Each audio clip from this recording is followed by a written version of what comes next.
এই গাড়ীখন লৈ ৰাতিখননো কি কৰিছোঁহি। ৰ'ব এয়া হ'ল কেক। আৰু আজি যিহেতু 21 ছেপ্টেম্বৰ, আজি মোৰ দেউতাৰ জন্মদিন। মই মোৰ ল'ৰা দুটাৰ লগত দেউতাক ছাৰপ্ৰাইজ দিবলৈ কাৰণে মাহঁতৰ ঘৰলৈ গৈ আছোঁ। নিশাৰ 11:55 হৈছে আৰু ৰাস্তাত যে কোনোৱে নাই, একদম খালী ৰাস্তা। চ' এতিয়া আমি গৈ আছোঁ এনেকৈ গৈ ফাইনেলি আমি মাহঁতৰ ঘৰ পালোঁহি। এতিয়া চাওঁচোন কেনেকৈ ছাৰপ্ৰাইজটো দিব পাৰোঁ। তেওঁলোক শুই আছে নে উঠি আছে। আহি পাই দেখিলোঁ যে দেউতা শুই আছে। চ' ভাইটিক ফোন কৰি ভাইটিৰ দ্বাৰা দৰজাটো খুলি মনে মনে আমি সোমালোঁ।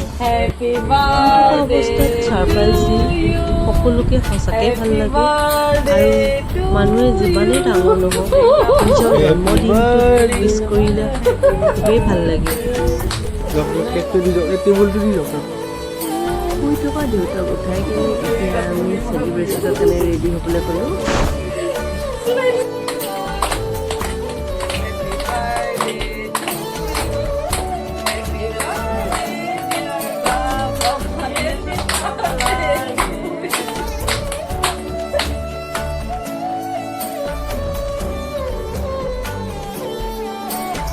আৰু অৱশেষত গোটেই ফটোজ ভিডিঅ'জখিনি মই কেপচাৰ কৰি থৈ দিলোঁ মোৰ ইউটিউব চেনেলত এটা স্মৃতি হিচাপে।